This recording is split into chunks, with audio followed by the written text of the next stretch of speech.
भगवान का सहारा हमें और मेरा कोई ना सहारा बिन तेरे नंदलाल सवरिया मेरे। हमें किसी के सहारे की जरूरत नहीं। आपको किसके सहारे की जरूरत है? आप दुनिया के आगे हाथ फैलाते हैं, इसलिए भगवान कहते हैं जाओ पहले उनसे ही मांग लो। आपने कभी भगवान में समर्पण नहीं किया, इसलिए आपको जीवन में दुख मिलता है। गरीबी अमीरी अलग जगह है और दुख और सुख अलग है। एक बात बताऊं? अच्छा बताइए, अमीरी गरीबी सुख दुख ये एक ही चीज है कि अलग अलग है? बताओ जल्दी से। सुख और दुख, अमीरी और गरीबी, ये दोनों एक ही चीज है कि अलग अलग है? हाँ, अलग अलग है। अमीरी और गरीबी की परिभाषा क्या है? बताओ, अमीर किसे कहते हैं? आपके हिसाब से परिभाषा ऐसी होगी, जिसके पास बहुत पैसा है वो अमीर है, जिसके पास पैसा नहीं है वो गरीब है। ऐसी परिभाषाएं आपकी होती हैं, पर हमारी परिभाषा ऐसी नहीं है। हमारी परिभाषा सुनो। अमीर कौन है? जिसके जीवन में सत्य का आचरण है, जिसके हृदय में दया है, हृदय में भगवान के लिए प्रेम है, और जो सदा भगवान का चिंतन करता है, जो कृष्ण को अपना धन मानता है, वही सबसे अमीर है। जो सत्य के रास्ते पर चलता हुआ, मेरे तो गिरधर गोपाल पायो जी मैंने राम रतन धन पायो, जिसका धन कृष्ण हो वो सबसे अमीर है। गरीब की परिभाषा मेरे हिसाब से, आपके हिसाब से तो जिसके पास पैसा नहीं है उसे आप गरीब मान लेते हैं।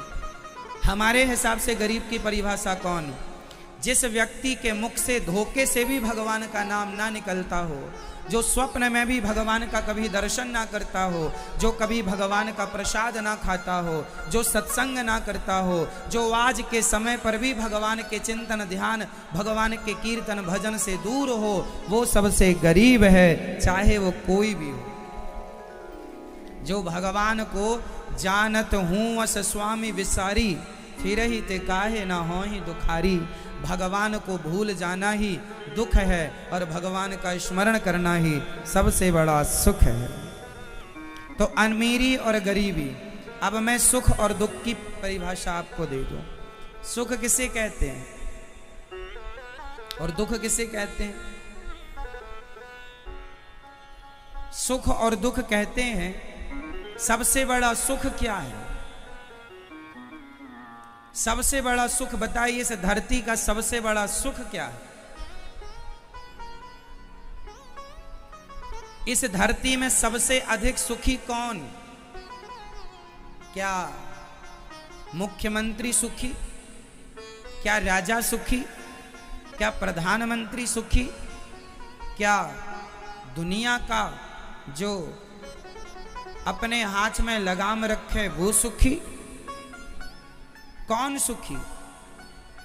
तो सुनो, सुखी आदमी की परिभाषा, जिसका मन उसके वश में है। जिस आदमी, चाहे स्त्री हो या पुरुष, जिस व्यक्ति का मन उसके वश में है, वो आदमी सुखी है, चाहे वो स्त्री हो, पुरुष हो, भारत का हो, अमेरिका का हो। और दुखी कौन? जिसका मन उसके कंट्रोल में नहीं, मन वश में नहीं, वो दुखी। तो जीवन में आप ये ना सोचो कि हमारे पास कुछ नहीं है। ना जी, हमारे पास भगवान का प्रेम है, हमारे पास गोविंद का सहारा है, हम गोविंद के आश्रित रहते हैं, यही हमारी अमीरी है। हम तो भगवान के आश्रित हैं। गोविंद सहारा तेरा है गोपाल। द्रौपदी की साड़ी जब खिंचने लगी तो द्रौपदी ने सहारा किसको बनाया? द्रौपदी ने कहा अर्जुन अब सहारा तेरा है।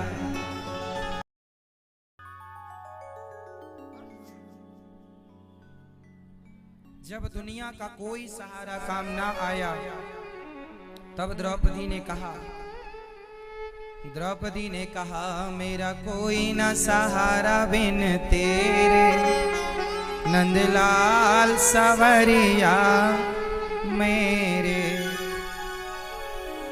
तब भगवान ने साड़ी बन करके द्रौपदी की रक्षा की, वस्त्र का हरण करता गया। तब द्रौपदी ने कहा कहाँ जा छिपे हो प्यारे कन्हैया, यहाँ लाज मेरी लूटी जा रही है। दुशासन के हाथों तेरी द्रौपदी की सभा बीच साड़ी खींची जा रही, कहाँ जा छिपे हो ओ प्यारे कन्हैया, यहाँ लाज मेरी लूटी जा रही है। कहाँ हो गोविंद? तो आपको कितना भी सहारा हो दुनिया का, ये मेरा ये मेरा ये, कोई सहारा काम नहीं आता। इसलिए ध्रुव जी महाराज को उनके पिता उनकी मां ने जब अपमान किया तो ध्रुव जी ने किसी का आश्रय ना लेकर केवल भगवान का आश्रय लिया, और भगवान ने ध्रुव जी को वो दिया जो उनके पिता शायद कभी दे ही ना सकते। उनके पिता उन्हें वो कभी नहीं दे सकते थे। जो उनके पिता उन्हें ना दे पाए वो भगवान ने उन्हें प्रदान किया। इसलिए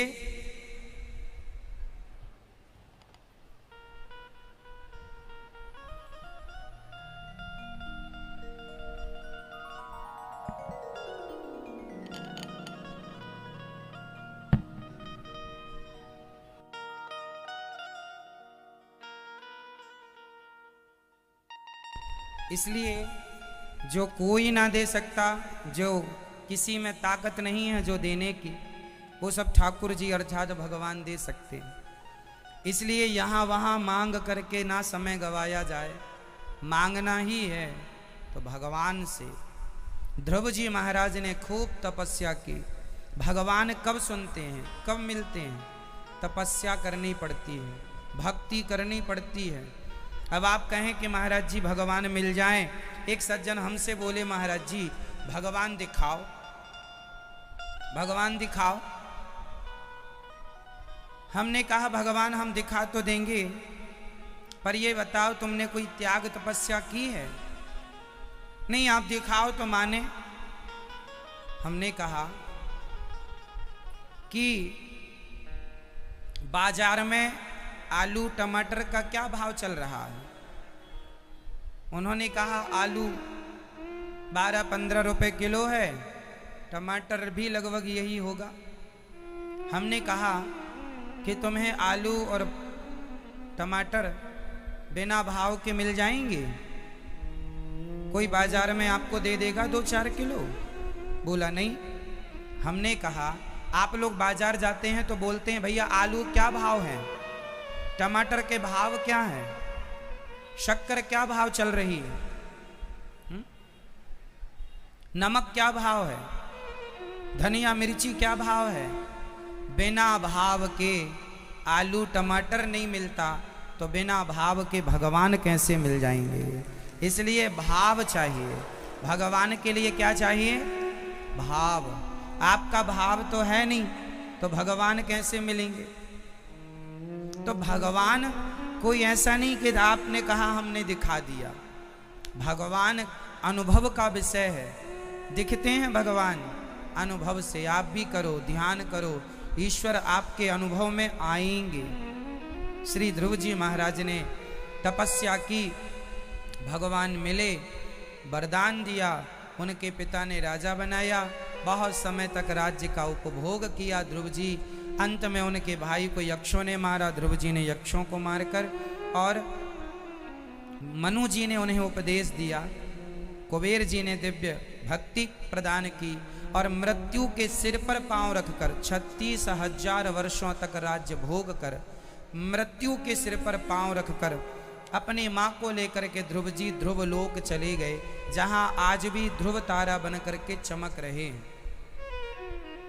आज हम बच्चों से पूछते हैं क्या बनना है, कोई डॉक्टर बनने का सपना लिए बैठा है, कोई एडवोकेट, कोई जज बनने का सपना, कोई इंजीनियर, कोई डॉक्टर बनने का सपना लिए बैठा है। किसी को ध्रुव और प्रहलाद नहीं बनना, ये बड़ा गंभीर विषय है। ध्रुव नहीं बनना किसी को, प्रहलाद नहीं बनना किसी को। बस संसार की डिग्रियां होना अच्छा है, संसार का नॉलेज होना अच्छा है, पर भगवान की प्राप्ति करने के लिए शरीर मिला है, उन्हें ना पाया, सब कुछ पा लिया तो सब कुछ पाकर भी कुछ प्राप्त नहीं होना, कुछ भी हासिल नहीं होना। इसलिए उन्हें प्राप्त करना अर्थात ईश्वर को। जीवन में शांति, बड़े बड़े डॉक्टरों को शांति नहीं है, बड़े बड़े वैज्ञानिकों को शांति नहीं है, बड़े बड़े पैसे वालों को शांति नहीं है, शांति है ही नहीं, क्योंकि शांति जहां मिलती है वहां कोई आते ही नहीं। शांति का केंद्र क्या है? ध्यान। संसार से मन हटाओ और भगवान श्री कृष्ण का चिंतन करो, भगवान श्रीमन्नारायण का ध्यान करो, भाव से भगवान को हृदय में बसाओ, फिर शांति का जो अनुभव है, आनंद का जो अनुभव है, सबसे अलग है। ध्रुव जी महाराज परम धाम को गए। मनु जी महाराज के दूसरे बेटे हुए। ध्रुव जी के वंश में आगे चल के अंग हुए, और इन्हीं के हुए हैं भगवान पृथु, इन्हीं के वंश में, जिन्होंने 10,000 कान मांगे, पृथ्वी का दोहन किया, सब चीजें दी, समतल किया पृथ्वी को, और पृथ्वी को स्थापित भृगु जी पृथु भगवान ने किया। समतल मतलब ऊबड़ खाबड़ थी, समतल किया। और 10,000 कान पृथु भगवान ने मांगे कि हम 2 कान से भगवान की कथा प्रॉपर सुन नहीं पाते, 2 कान से कथा नहीं सुन पाते, इसलिए हमें 10,000 कान चाहिए भगवान की कथाएं सुनने के लिए। ध्रुव जी के वंश में ये सब हुआ है। प्राचीन बरही का दिव्य ज्ञान है, वो कथा आपको अब सुनाएंगे आगे। प्रियव्रतो भागवत आत्मा रामः कथम मुने ग्रहे रमत यन मूलः कर्म बंधा पराभवः। मनु जी महाराज के एक बेटे की कथा आपने सुनी, अब दूसरे बेटे की कथा सुनो। मनु जी के दूसरे बेटे का नाम है प्रियव्रत। प्रियव्रत जी का विवाह विश्वकर्मा की पुत्री वर्हिष्मति से हुआ। इनके वंश में आगे चल के भगवान ऋषभदेव हुए।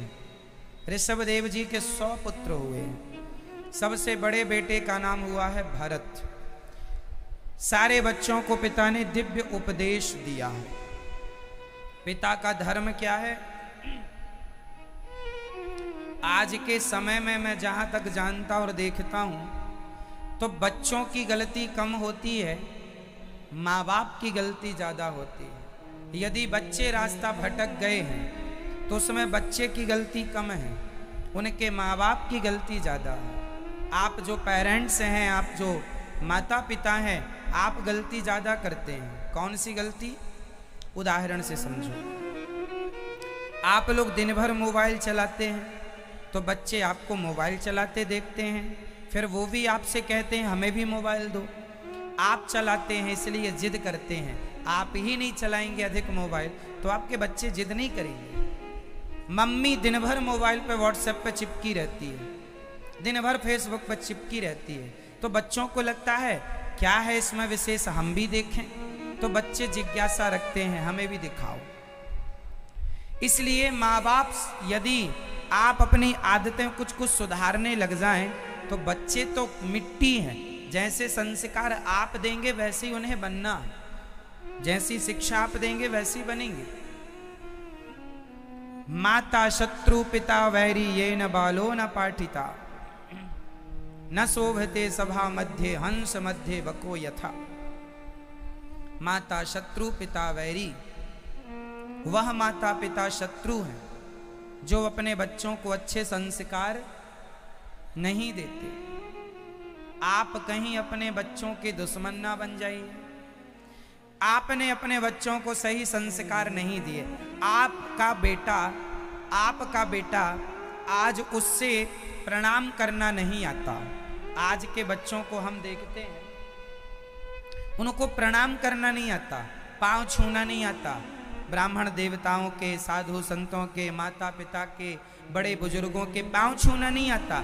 इसमें बच्चों की कोई गलती नहीं है, इसमें उनके माता पिता की 100% गलती है। क्यों नहीं सिखाया आपने? केवल व्हाट्सएप पे चिपकी रही मम्मी, केवल फेसबुक पे चिपकी रही, बस। बच्चे कहाँ चले गए, किस रास्ते पर चले गए, कोई ध्यान नहीं। बाद में रोएंगे आप, तो गलती आपकी है, तो रोना आपको ही पड़ेगा। क्यों नहीं सिखाया अपने बच्चों को प्रणाम करना? अपने से बड़ों को कैसे प्रणाम, बताओ, प्रणाम कैसे किया जाता है? पांव छूना भी आपके बच्चों को नहीं। तो ये कौन लोग हैं? आपके अपने हैं। महाराष्ट्र में पीती हैं कि नहीं महिलाएं शराब? नहीं पीती। बड़े बड़े शहरों की महिलाएं पीने लग गई हैं, शायद आप लोगों को पता नहीं होगा। संसार में क्या हो रहा है उसकी अपडेट जानकारी हमें रखनी होती है आपको बताने के लिए। महिलाओं ने शराब पीना शुरू कर दिया है, और खूब।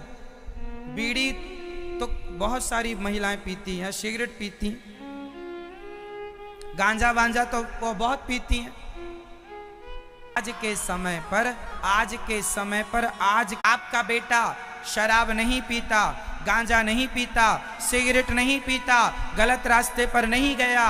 यही उन माँ बाप की सबसे बड़ी उपलब्धि है जो इन बच्चों के माँ बाप हैं कि आपका बेटा सही रास्ते पर। ये आपकी सबसे बड़ी कामयाबी है। माँ बाप होना ये होता है कि आपने अपने बच्चों को इतना प्यार दिया, इतना लाड़ दिया, इतने अच्छे संस्कार दिए, ना सिगरेट, ना मांस, ना शराब, ना गलत रास्ता, ना कुछ गलत बातें।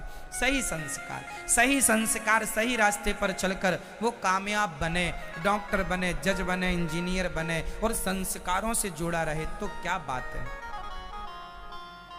ये माँ बाप का धर्म है। लेकिन आज के माँ बाप बस बच्चा पैदा कर दिया, हो गया काम। आजकल की मम्मियां तो बच्चे पैदा करके अपना दूध भी नहीं पिलाती। कुछ मम्मियां एडवांस वाली, उनको लगता हम दूध पिलाएंगे हमारा फिगर खराब हो जाएगा, इसलिए दूध नहीं पिलाती। तो पहले जमाने में तो हमारे यहाँ कबड्डी होती थी तो कहते थे माँ का दूध पिया हो तो आजा। अब ये जब मम्मियां पिला ही नहीं रही हैं तो क्या कहेंगे? पिए ही नहीं दूध, माँ का दूध पिए ही नहीं। इतना एडवांस जमाना हो गया, देखिए। इसलिए गलती सिर्फ बच्चों की नहीं है, माँ बाप की भरपूर गलती है। आपने अपने बच्चों को समय नहीं दिया, आपने अपने बच्चों की हर जिद पूरी की। क्यों पूरी की? क्यों नहीं रोका कि ये काम, ये जिद तुम्हारी गलत है? क्यों नहीं समय पर उन्हें समझाया, रोका, सही रास्ते पर लाए? नायम देहो देह भाजाम नृलोके कष्टान कामान न रहते विड भुजाम ये तपो दिव्यम पुत्र का ये न सत्वम शुद्ध्यै जस्मात् ब्रह्म सौख्यम त्वनंतम।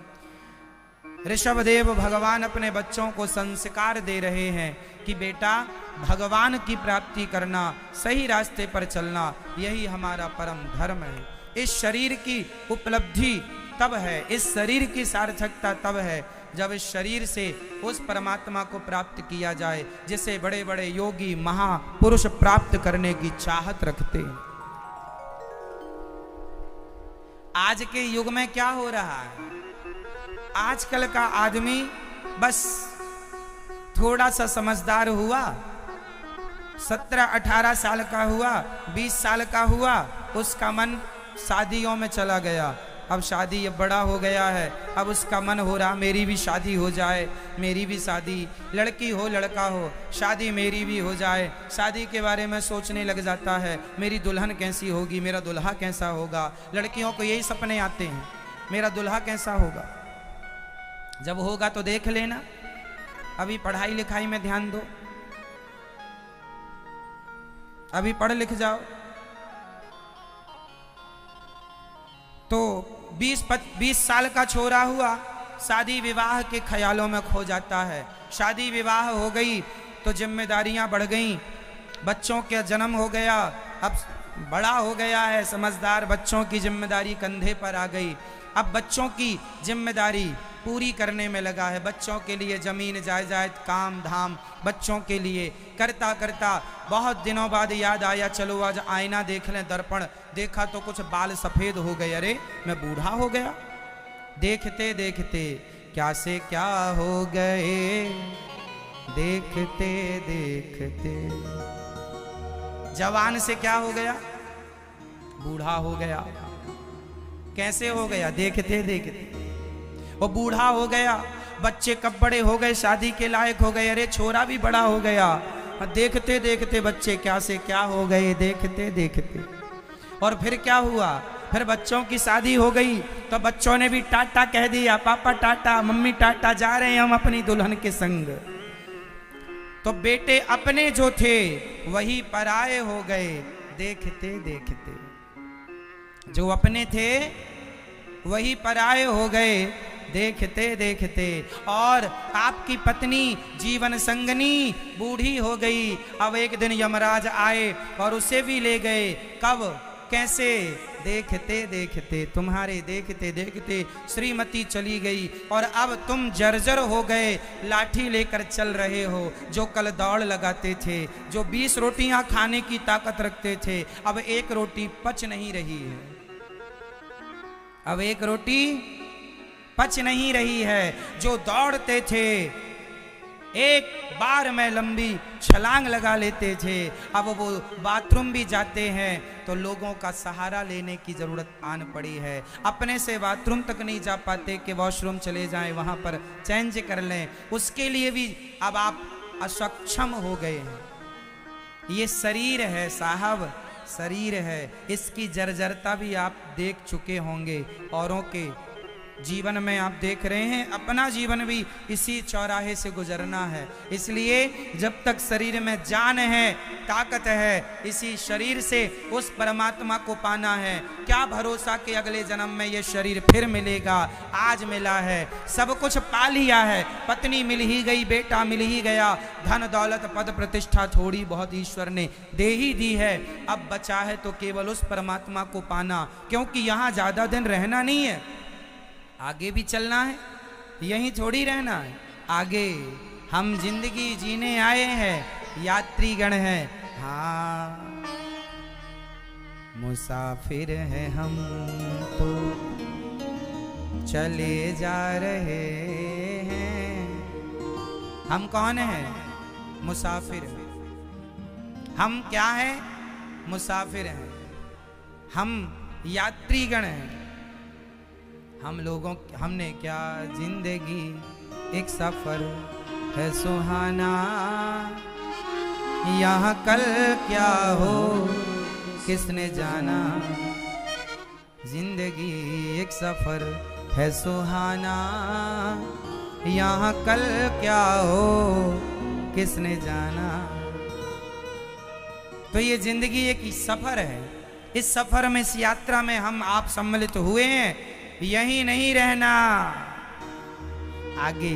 तो भरत ऋषभदेव जी ने अपने बच्चों को दिव्य ज्ञान दिया, चलो आप आगे चलो, भगवान का चिंतन करो। पिता की बातें सुनकर बच्चों को परम वैराग्य हो गया। आप लोग भी अपने बच्चों को कुछ ज्ञान दे के जाया करो। आजकल के माँ बाप केवल पेट भरू विद्या सिखाते, बेटा अपना पेट भर लेना कैसे भी करके, बस हमारा बेटा कमाने लगा महाराज हम सुखी हो गए। ये सुख नहीं है। तुम्हारा बेटा पैसा कमाने लगा, ये सुख नहीं है। अरे पैसा तो वैश्या भी कमा लेती है। तुम ये कहो कि मेरा बेटा धन के साथ साथ धर्म कमाने लग गया है, तब बाप सुखी होता। धन कमाओ पर धर्म के संग संग क्या कमाओ? धन के संग क्या कमाना है? धर्म। आपका बेटा धन कमाता है, क्या धर्म कमाता है? नहीं कमाता, तो आप अभी कामयाब पिता नहीं हुए, आपका पिता होना सार्थक नहीं हुआ। यदि आपका बेटा धन ही कमाता है तो धन कमाएगा, कल शराब लेकर आएगा, अपने घर में महिलाओं को बुलाएगा, नचाएगा, डिस्को करेगा उन महिलाओं के संग, तो तुम्हारा धन तो है, धन से शराब भी आती है, धन से अधर्म भी होता है और धन से धर्म भी होता है। आपने अपने बच्चों को धन कमाने की शिक्षा तो दी है, क्या धर्म का पाठ पढ़ाया है? नहीं पढ़ाया, तो आप सही माँ बाप नहीं, आपने सही जिम्मेदारी नहीं निभाई। जरूरी नहीं है कि धन कमाने वाला सही रास्ते पर चले, कल गलत रास्ते पर चले जाएगा तो कौन जिम्मेदार होगा? इसलिए बच्चों को केवल धन नहीं, धर्म की विद्या नहीं, धर्म की विद्या देना, ये किसका काम है? जोर से, जोर से मैया, ओ मेरी माँ, किसका काम है? किसका काम है? माता पिता का। बच्चों को धर्म की शिक्षा देना किसका काम है? मैया बोल दो मेरी माँ, ओ पंचायती मैया, ओ मैया सुन लो मेरी माँ। हो गई पंचायत आपकी? क्या मोबाइल चला रही हो क्या? मैया ये किस पे देखो खड़े होके उस ले हो, आ जाओ, पतिदेव को बुला रही हैं। हा? बैठ जाओ मेरी माँ, देखो भाई इनके पति गुम हो गए कहीं।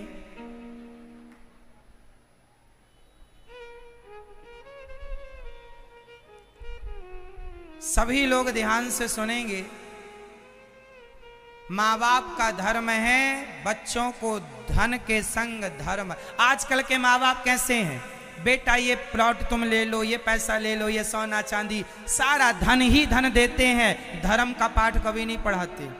आप अपने बच्चों को क्यों नहीं कहते कि कथा सुना करो? आप अपने बच्चों को क्यों नहीं कहते कि मंदिर जाया करो? क्यों नहीं कहते? दुकान जाया करो, दुकान जाओ, काम करो कहते हो तो थोड़ी देर बच्चों से कहा करो, बेटा आज ब्राह्मणों का भोजन कराते हैं, जाओ गांव के ब्राह्मणों का भोजन निमंत्रण देकर आओ, सबको भोजन कराते हैं। बच्चों से दान पुण्य करवाओ। शास्त्र कहते हैं जो आदमी ब्राह्मणों को भोजन करा के उन्हें संतुष्ट करता है दान दक्षिणा देकर, तो जो ब्राह्मण भोजन करके संतुष्ट होते हैं ना, तो पंडित जी के शरीर में जितने रोम होते हैं उतने वर्षों तक हमें स्वर्ग का सुख भोगने का मौका मिलता है। दान करने का ये फल, एक ब्राह्मण को भोजन कराने से उस ब्राह्मण के शरीर में जितने रोम होते हैं उतने वर्षों तक हमें सुख धन धान्य की प्राप्ति होती है। भोजन इसी ऐसी थोड़ी कहा गया है कि ब्राह्मणों को भोजन कराओ, सबको भोजन कराने का पुण्य है, पर ब्राह्मणों को भोजन कराने का बहुत ज्यादा पुण्य है। इसलिए आप लोग भी ब्राह्मणों का भोजन कराया करो, कन्या भोज कराया करो, है ना। गांव में सभी लोगों को राजी मर्जी से, आजकल तो थिंकिंग ये बना रखी है जब कोई मर जाएगा तब ही तेरा ब्राह्मण बुलाएंगे। जीते जी नहीं खवाता एक आदमी, मर जाए तो तेरा ढूंढता है। अरे जीते जी भी खवाओ,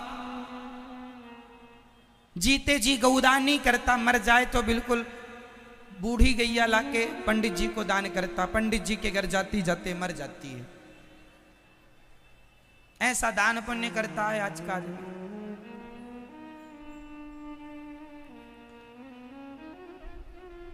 भगवान शास्त्र कहते हैं कि आप अपने बच्चों को धर्म का पाठ पढ़ाइए। किसका पाठ? धर्मो रक्षति रक्षिता। धर्म के लिए राजा हरिश्चंद्र बिक गए थे। धर्म के लिए राजा हरिश्चंद्र बिक गए बाजार में।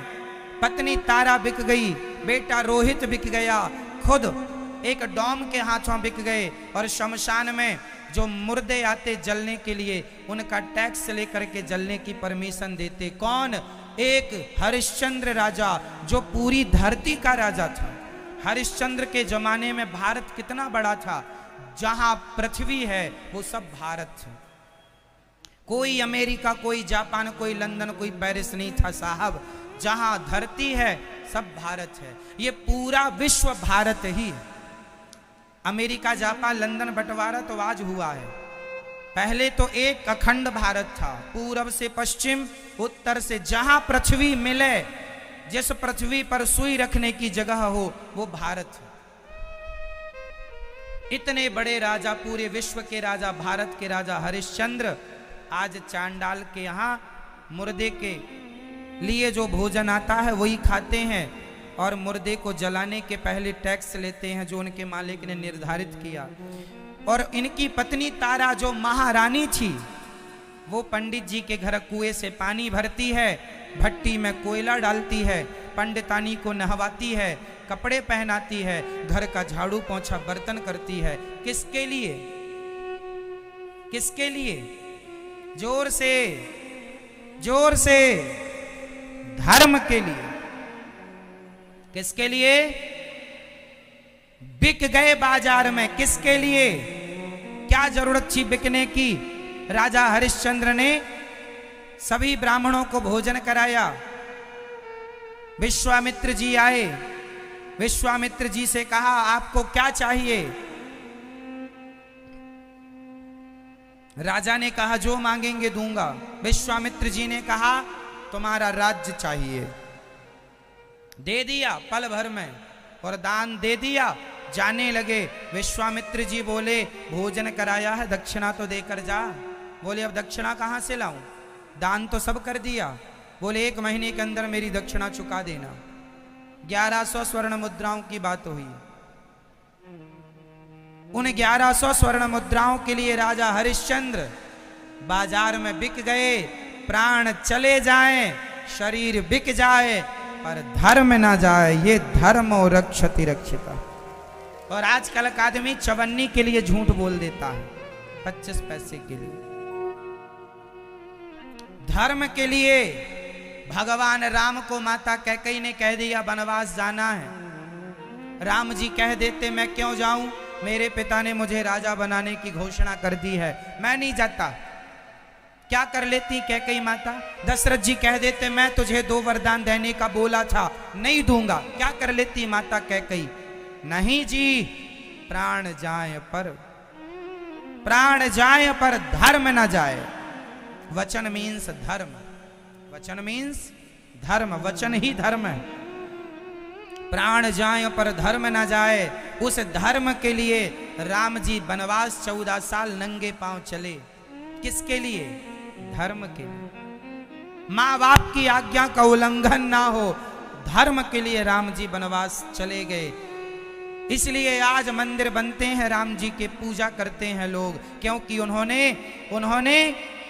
उन्होंने राज्य का सुख छोड़ दिया, मखमल के बिस्तर छोड़ दिए, 56 भोग छोड़ दिया मेरे राम ने, पर अपना धर्म नहीं छोड़ा। इसलिए आज तक पूजते हैं, इसलिए आज तक पूजते हैं। उनके जीवन में धर्म था और आपके जीवन में क्या है? कितना धर्म है? कितनी मात्रा में धर्म है?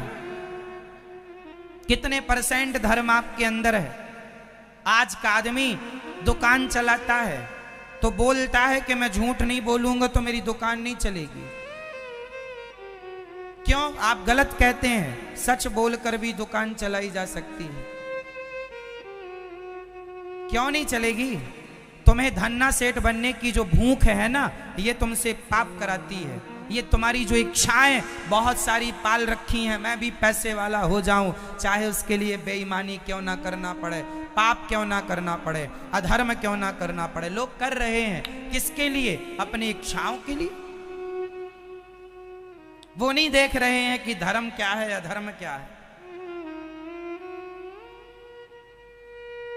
मेरे राम के आगे आई सूर्पनखा, कहा तुम बड़े सुंदर पुरुष हो। वो भी बड़ी सुंदर बनकर आई। राम जी चाहते तो हाथ पकड़ लेते, चल तू कह रही है तो मैं तेरा, लेकिन नहीं। धर्म कहता है कि जब पत्नी है तो पराई स्त्री पत्नी यदि आपकी है, शादी हो गई है, तो उसके बाद शादी नहीं हुई तो भी पर नारी माँ के समान होती है, बहन और बेटी के समान होती है। धर्म कहता है पराई नारी माता है या बहन है या बेटी, आपसे बड़ी है तो माता, बराबर की है तो बहन, छोटी है तो बेटी, ये धर्म कहता है। राम जी ने जंगल में से धर्म का पालन किया था सूर्पनखा के साथ। और रावण को पता नहीं था कि धर्म क्या कहता है? रावण बहुत बड़ा जानकार था, धर्म का जानता था कि पराई नारी मां के तुल्य होती है। जानता था रावण कि पराई नारी का स्पर्श करना पाप है, जानता तो था, ज्ञानी तो था, पर मानता नहीं था। जैसे आप लोग जानते तो हैं, मानते नहीं। आप जानते हैं कि झूठ बोलना पाप है, नदी किनारे सांप है, जानते हैं आपके झूठ नहीं बोलना चाहिए, पर बोलते हैं। क्यों? क्योंकि आप भी जानते हैं, मानते नहीं। ऐसे ही रावण था, जानता था कि पराई नारी को छूऊंगा सर्वनाश हो जाएगा, लेकिन उसकी इच्छाएं भोगों की इतनी ज्यादा थी। माता सीता को उठाकर लंका में ले आया, परिणाम सबके सामने। आज तक गली गली पुतले जलाए जाते हैं। तो राम ने धर्म का पालन किया तो पूजते हैं, और रावण ने धर्म छोड़ दिया तो गली गली पुतले जलाए जा रहे हैं। पूजा राम की नहीं, राम के धर्म की पूजा है। राम जी के अंदर धर्म ना होता कौन पूजता? आज उन्हीं की पूजा होती है साहब जिनके अंदर धर्म होता है। आप भी पूजेंगे यदि आपके अंदर धर्म होगा, लेकिन आप धर्म छोड़ चुके हैं पैसों के लिए। ये पैसा सब यहीं रहेगा आपका। जो पैसे के लिए तुम झूठ बोलकर अधर्म की गठरी बांध रहे हो, ये हिसाब तुम्हारे संग चलेगा। हिसाब मांगेंगे विधाता, दे ना पाओगे। इसलिए कहता हूं अभी भी कुछ नहीं बिगड़ा, सही रास्ते पर चलो, ईमानदारी की नमक रोटी खाओ, बेईमानी का 56 भोग खाने की जरूरत नहीं है। ईमानदारी की रोटियां खाया करो। माना कि मेरी सच बोलने से दुकान कम चलेगी तो कम चलेगी, पर सत्य बोलूंगा। और सही में व्यवस्थित रूप से आप चलाओ, सत्य के रास्ते पर चलने वाला दुखी नहीं है साहब। मानसिकता बना ली है कि सच बोलने से चलेगा, सच बोलने से और ज्यादा चलेगा। तुम्हें विश्वास नहीं है तो हम क्या करें? जब झूठ में तुम्हें विश्वास हो गया है तो अब तुम्हारी बुद्धि खराब हो गई है तो हम क्या करें? तुम्हें झूठ पर विश्वास है, सच पर विश्वास नहीं, क्या करें हम? कितना समझाएं? सुनते आप सब हो, जानते आप सब हो। अरे हमारे समझाने की आपको जरूरत नहीं है, जितना ज्ञान आपके पास ऑलरेडी मौजूद है उसी पर चल लो तो नैया पार हो जाएगी सबकी, कि कोई एक्स्ट्रा ज्ञान की जरूरत ही नहीं। लेकिन नहीं, हम ज्ञान तो बहुत बघार लेते हैं, बड़े बड़े ज्ञान की बातें औरों को। जब पड़ोसी मरता है तो आप लोग समझाने जाते हैं मत रो, ये तो आना जाना है, भगवान की लीला है, सबको मरना है। जब आप दूसरों के घर जाते हैं बड़े ज्ञान की बातें समझाते हैं, मत रोया करो, सबको ही मर जाना है। लेकिन आपके घर जब कोई मरता है तो आप माथा पीट पीट के रोते हैं। कहाँ चला गया वो ज्ञान जिस ज्ञान से आपने कल दूसरों को समझाया था? आप अब अपने आप को क्यों नहीं समझा रहे? मतलब यही है कि आपका ज्ञान केवल रट्टू तोता है, आप सिर्फ रट्टू तोता है। आपके पास ज्ञान है, आपको मैं जानता हूं। जब कोई मर जाता है ना तो आप लोग समझाने जाते हैं और आप बहुत बढ़िया समझाते हैं उसको, मत रो, क्या होगा, जिसकी जितनी आयु थी उतनी भोगा, चला गया। तुम्हें भी मरना है, हमें भी। इस संसार में कोई रहा है क्या? ऐसा ज्ञान आप लोग देते हैं। बोलो हाँ या ना? मैया आप जाती हो ना पड़ोसन को समझाने, जब पड़ोसन के यहाँ कोई मरता है खूब समझाती हैं हमारी माताएं। लेकिन जब खुद के घर में कोई मर जाए तो ऐसे ऐसे रोती हैं, ऐसे ऐसे रोती हैं, माथा पीट पीट के। देखो इनको, ये वही लोग हैं जो 4 दिन पहले पड़ोसन को समझाने गए थे कि मत रो, और देखो आज खुद रो रहे हो। मतलब ज्ञान है केवल दूसरों के लिए, खुद के लिए कुछ नहीं। काश ये ज्ञान आपका खुद के लिए होता तो आज आपकी इतनी बड़ी दुर्गति ना होती।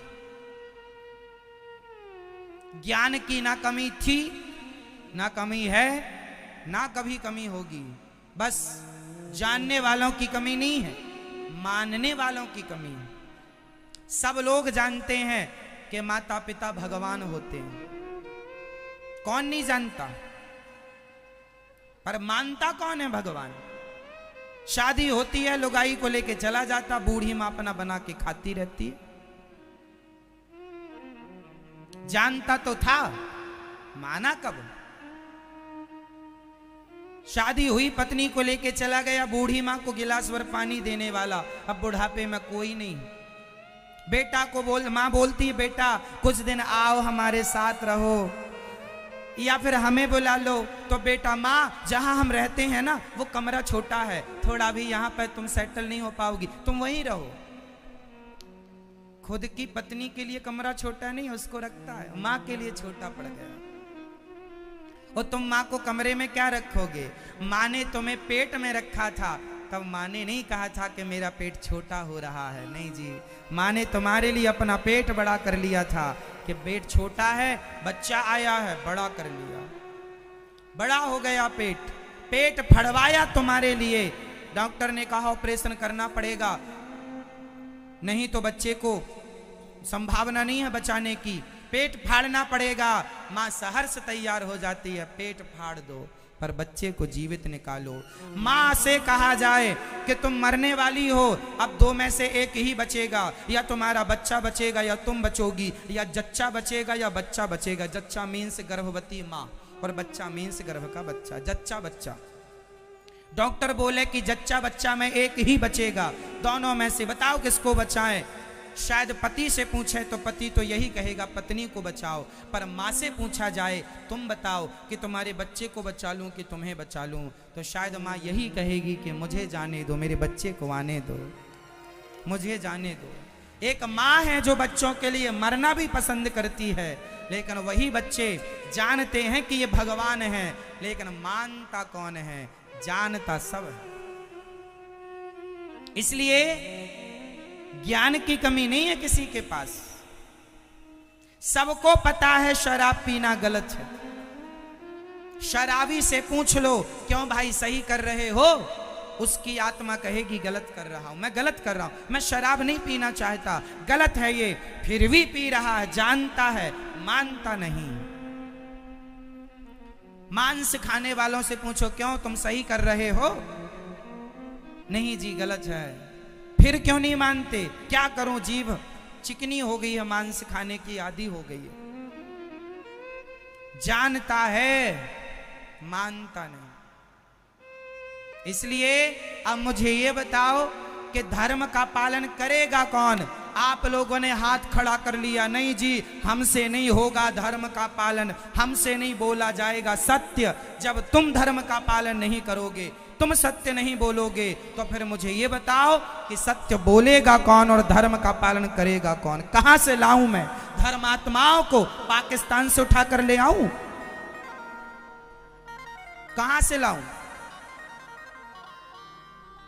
धर्म का पालन तुम्हें करना पड़ेगा, और जब तुम धर्म का आचरण करोगे तब जाकर जीवन में सुख मिलेगा। आज का आदमी चिल्लाता है हम बड़े दुखी हैं, बड़े दुखी हैं। क्यों? क्योंकि तुम्हारे जीवन में धर्म नहीं है। जिसके जीवन में धर्म है साहब, वो बहुत सुखी है, बहुत। उसके पास कुछ नहीं है तो भी सुखी है। घास की झोपड़ी में रहने वाला धर्म से जुड़ा है तो सुखी है, और अधर्मी सोने की लंका में क्यों ना हो, बड़ा कष्ट पा रहा, बड़ा दुखी। तो सुख पैसे से नहीं, सुख धर्म से आता है। सुख पैसों से नहीं, सुख तो धर्म से आता है। राम जी के पिता दशरथ जी अयोध्या के राजा थे, और अयोध्या के राजा के गुरु राजगुरु वशिष्ठ जी जंगल में घास की झोपड़ी में रहते थे। हाँ या ना? राजा दशरथ जी के पास क्या कमी थी? क्या वशिष्ठ जी के लिए बड़ा आश्रम नहीं बना सकते थे? बड़े महल नहीं दे सकते थे? सब दे सकते थे, कहा भी था ले लो। वशिष्ठ जी ने कहा हम ब्राह्मण हैं, हम ही धर्म भूल जाएंगे, हम ही सुख चैन में अपना धर्म भूल जाएंगे तो फिर धर्म का पालन करेगा कौन। इसलिए हमें जंगल में धर्म का पालन करने दो। हमारे धर्म से राजा तुम सलामत रहोगे। बाढ़ है पूत पिता के धर्मा, माँ बाप के धर्म से पुत्र की उन्नति होती है, तरक्की होती है। माँ बाप धर्मात्मा है तो पुत्र तरक्की करेगा, और माँ बाप अधर्मी है तो बेटा नष्ट हो जाएगा। इसलिए धर्म की बहुत जरूरत है। तो आज से आप कौन कौन प्रतिज्ञा करेंगे मेरे संग कि कभी हम अधर्म नहीं, सदा धर्म करेंगे। कौन कौन धर्म की रक्षा करेगा? धर्म की रक्षा कैसे होगी? सत्य बोलने से। कौन कौन सत्य बोलेगा? 50,000 के लिए झूठ तो नहीं बोलोगे? 1 लाख के लिए, 2 लाख के लिए, 5 लाख के लिए?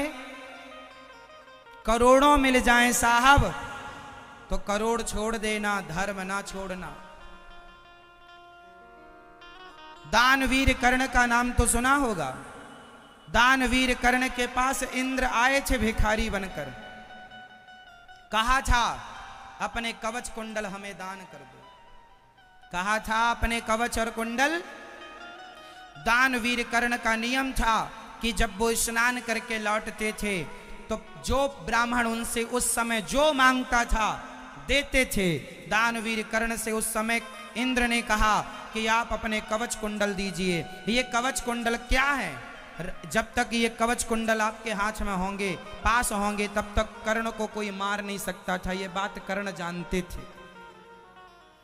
जन्म से ही उनके कानों में कुंडल थे, इसलिए उनका नाम कर्ण नाम पड़ा। कर्ण, कान में कुंडल है इसलिए कर्ण।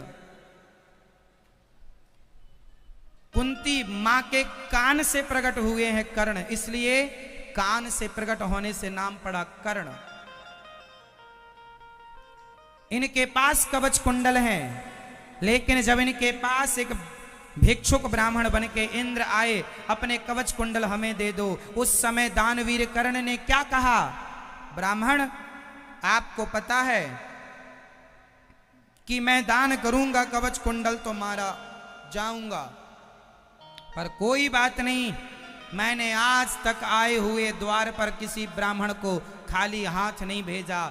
मैंने सदा धर्म का आचरण किया है, इसलिए आज आप मेरी मौत मांगने आए हैं। तो दानवीर कर्ण ने अपने कवच कुंडल में अपनी मृत्यु भी दान कर दिया। देखो, प्राण चले गए, धर्म नहीं छोड़ा। जब धर्म किया है, जब धर्म किया है तो फिर धर्म के लिए प्राण जाए सो जाए। प्राणों का कोई मूल्य नहीं, धर्म का मूल्य। क्यों जी?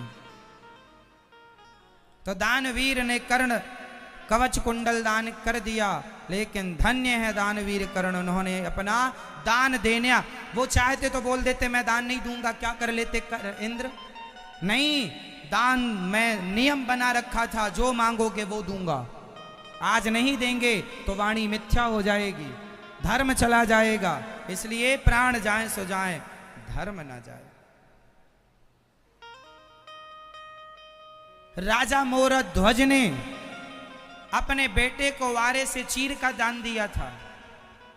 राजा मोरध्वज ने अपने बेटे को वारे से, आरा मीन्स लकड़ी चीरने का आरा होता है, उससे अपने बेटे को चीर कर दान दिया था। वो सिचुएशन ऐसी बनी थी।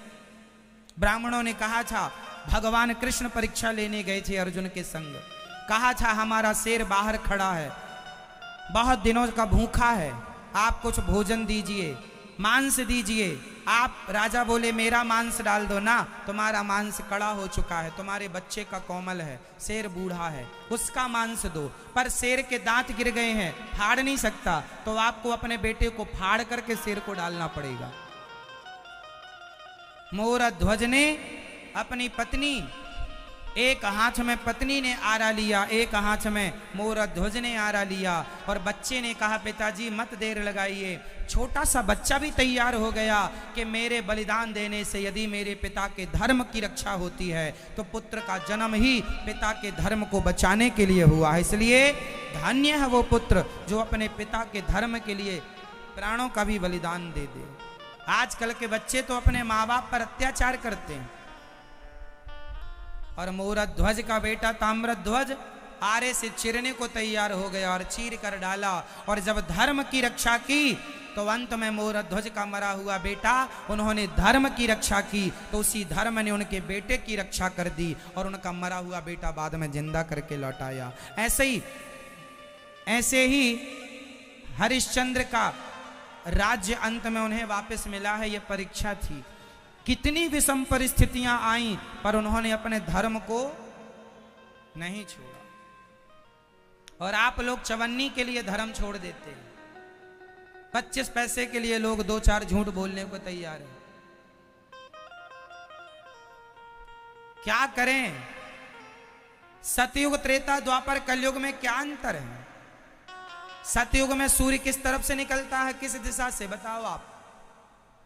सतयुग में किस दिशा से सूर्य निकलता है? पूर्व से ही।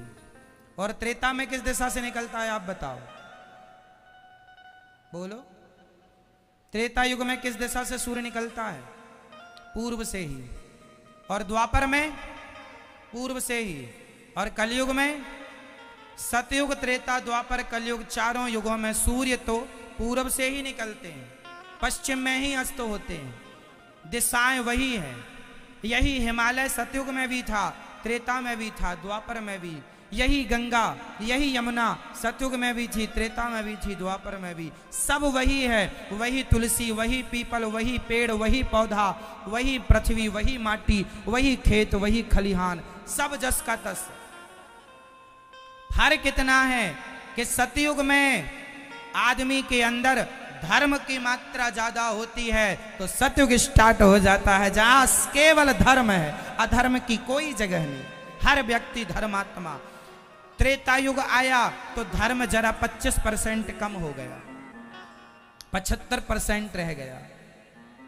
तो त्रेता आ गया, त्रेता में धर्म है 75%, 25% लुप्त हो गया। सतयुग में 100% धर्म होता है प्रत्येक आदमी के अंदर। द्वापर युग आया, 25% और गायब। कौन? धर्म। बचा केवल 50% द्वापर में। और कलयुग आया तो 25% और केवल 25% धर्म बचा। और आज उस 25% जो धर्म बचा है वो 25% धर्म का आचरण करने वाले भी, मुझे लगता है 135 करोड़ की भारत की आबादी में शायद आज 2, 5, 10 हजार लोग ही होंगे पूरे भारत में जो धर्म का आचरण कर रहे होंगे। पूर्ण रूप से 25% धर्म का आचरण करने वाले आज 135-40 करोड़ की आबादी में शायद 2-5 हजार लोग ही होंगे जो धर्म का आचरण कर रहे हैं, वरना सब अपनी दुकान चला रहे हैं झूठ बोल बोल करके। झूठ बोल बोल कर शादी करते हैं, झूठ बोल शादियां भी झूठ बोल बोल के करते हैं। लड़के में बड़े दुर्गुण है पर माँ बाप बताते नहीं है, शादी हो जाए बाद में पता चलता है लड़का तो शराबी है, बताया ही नहीं, छिपा के रखा, धोखे से शादी कर ली कि शादी के बाद कहां जाएंगे, फिर तो घर की दुल्हन है। कई लड़के, कई क्या, शराबी आदमी 100 में से 99 केसों में बाद में पता चलता है कि लड़का शराबी है। नहीं, पहले तो बड़ा अच्छा बना के रखते हैं, बहुत अच्छा धर्मात्मा है, अच्छा नहीं पीता शराब और आप कुछ नहीं पीता। हाँ, वो शादी हो गई, उसी शादी के बाद ही उसने उतने दिन नहीं पिया था, उसकी इकट्ठी एक दिन पी ली। तो माँ बाप भी झूठ बोल बोल कर शादी करते हैं लड़कियों के संग। क्यों जी, ऐसा होता कि नहीं समाज में? बोलो हाँ, बोलो हाँ या ना। फिर कहां धर्म है इनके पास? धर्मात्मा आदमी, धर्म के आचरण पर चलने वाला आदमी पहली बात तो शराब ही नहीं पिएगा, एक तो शराब पी के अधर्म कर रहे हो और उसके बाद नहीं पीता ये कह के झूठ बोल के और पाप कमा रहे हो। तुम दोनों बाप बेटे नरक जाओगे।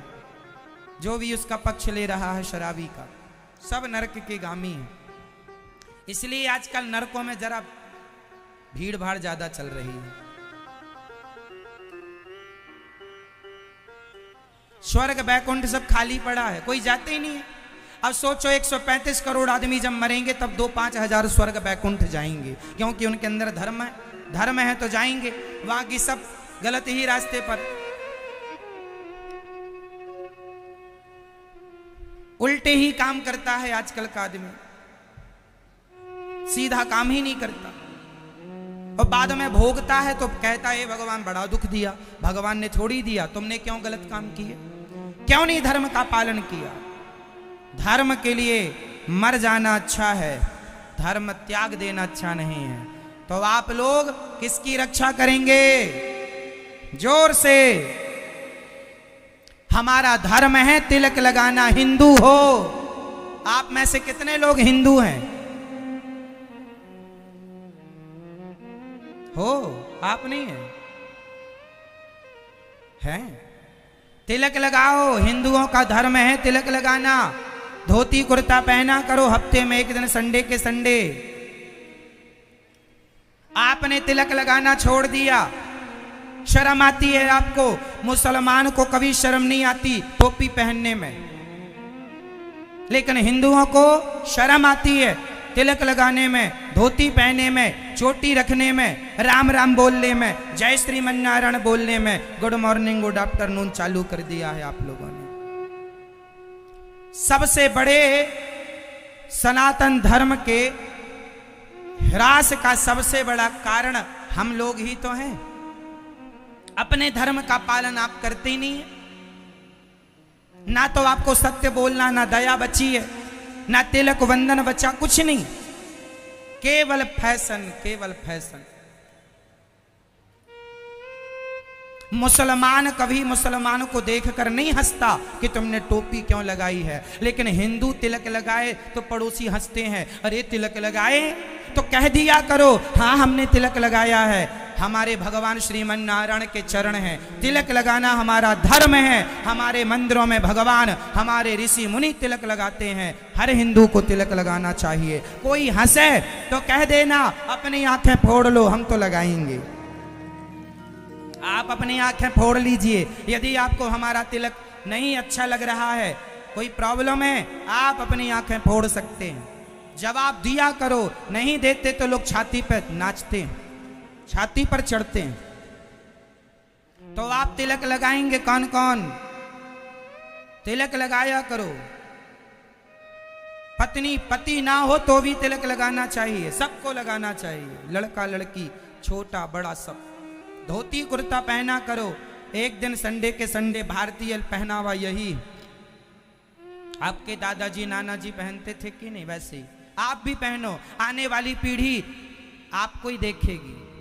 आप ही नहीं आचरण करेंगे तो सीखेगी क्या? लेकिन शर्म खाए जा रही है। चोरी करने में शर्म नहीं, झूठ बोलने में शर्म नहीं, शराब पीने में शर्म नहीं, उल्टे काम करने में शर्म नहीं, अच्छे काम करने में शर्म आती है। आजकल महिलाएं माथे पर तिलक लगा लें और गले में तुलसी की माला पहन लें तो पड़ोसन कहती है बड़ी मीरा बन रही है। तो कह दिया करो हाँ हम मीरा बन रही हैं। आपको कोई आपत्ति तो आप सूपनखा बन जाओ, हमें क्या दिक्कत है। तुम सूपनखा बन जाओ, तुम चूल्हे में जाओ, हमें क्या करना। पर हम जो आचरण कर रहे हैं वो सही है। लोगों के मुंह में बोलना सीखिए आप लोग। सनातन धर्म का जो मजाक बनाए रहते हैं इसलिए कि आपने बोलना छोड़ दिया। बोलते ही नहीं, बोलना सीखिए कि हम धर्म का पालन कर रहे हैं। क्यों गुनाह कर रहे हैं क्या? आज फैशन के नाम पर वो पिक्चर बनाने वाले नंगे हो करके फोटो खिंचा रहे हैं, वायरल कर रहे हैं अपनी फोटो। जब वो फैशन के नाम पर फटे कपड़े पहन सकते हैं, अश्लील कपड़े पहन सकते हैं, नंगे हो सकते हैं, तो हम अपने धर्म के लिए तिलक वंदन धोती क्यों नहीं पहन सकते? नहीं अपनाओगे धर्म कौन अपनाएगा? पाकिस्तानी आएंगे क्या तिलक लगाने, सत्य बोलने, धर्म का आचरण करने, राम राम बोलने, जय श्रीमन नारायण बोलने, राधे कृष्ण बोलने? कौन आएगा? छोड़ दी है आपने अपनी भारतीयता। विदेशी कल्चर के हिसाब से आप अपना जीवन जी रहे हैं। मैं ये नहीं कहता इंग्लिश मत जानो, जानो जी, इंग्लिश पढ़ना बुरा नहीं है, भाषा है, ज्ञान होना चाहिए, पर अपनी संस्कृति, अपनी सनातन संस्कृति, अपने संस्कारों को छोड़कर आप प्राप्त क्या कर लेंगे? क्या प्राप्त कर ले? आज विदेशी महिला आती हैं यहां पर, साड़ी पहनती हैं, और हमारे भारत की बेटियां, बहन बेटियां जरा जरा से कपड़े पहने घूमती रहती हैं। वो विदेशी महिलाएं साड़ी पहनती हैं। तुलसी की माला आपने अंग्रेज मंदिर में देखा कि नहीं? जाके दर्शन कर लेना, सैकड़ों विदेशी महिलाएं मिल जाएंगी वृंदावन में। यहां रहती हैं, रहने लग गई हैं, बस गई हैं। उनके छोटे छोटे बच्चे कांच लगा के, धोती पहन के, तिलक लगाकर विद्यालय गुरुकुल जाते हैं। तुलसी की माला पहनती हैं, हरे कृष्णा का जाप करती हैं, गीता का पाठ करती हैं, रामचरितमानस पढ़ती हैं, और तुम अपने बच्चों को Johnny Johnny yes papa poem याद करा रहे हो, और वो अपने बच्चों को गीता के श्लोक याद कराने लग गए हैं। सनातन धर्म के सबसे बड़े दुश्मन अंग्रेज नहीं है, मुगल नहीं है, हम स्वयं हैं। आप स्वयं अपने धर्म का पालन नहीं करते, करने में शर्माते हैं, तुम्हें लाज आती है। कौन करेगा पालन? धर्म तुम्हारा है तो पालन कौन करेगा? शर्म करोगे तो कर्म फूटेंगे तुम्हारे। जिसको लगी शर्म धर्म में, उसके फूटे। फिर बाद में मत रोना कि तुम्हारे बच्चे गलत रास्ते पर चले गए, संस्कार हीन हो गया देश। क्यों? क्योंकि आपने बच्चों को संस्कार देना छोड़ दिया, आपने धर्म का आचरण करना छोड़ दिया। इसलिए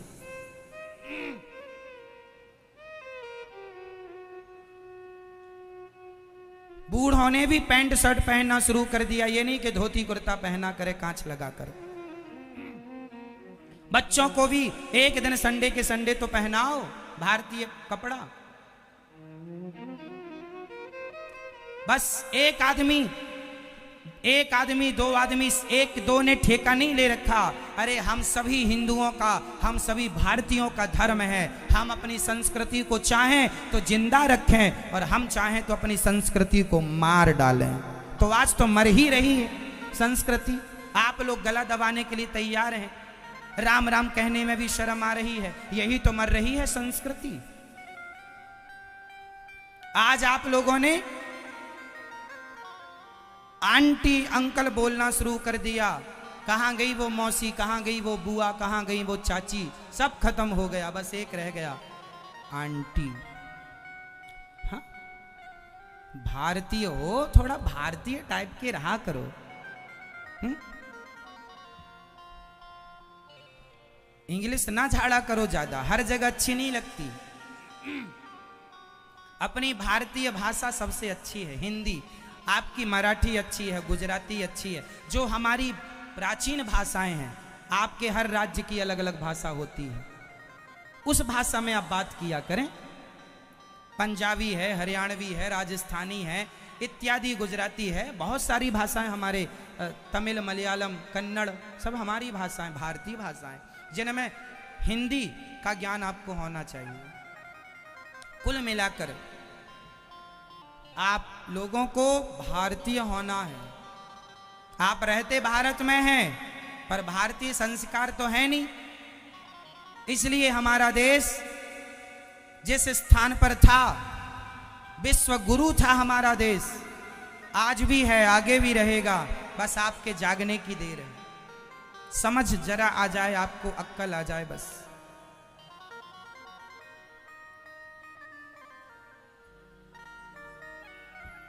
आजकल आप लोगों ने दूध पीना छोड़ दिया है, छाछ पीना छोड़ दिया है, लस्सी पीना छोड़ दिया है, शिकंजी और गन्ने का रस पीना छोड़ दिया है। आजकल आप लोगों ने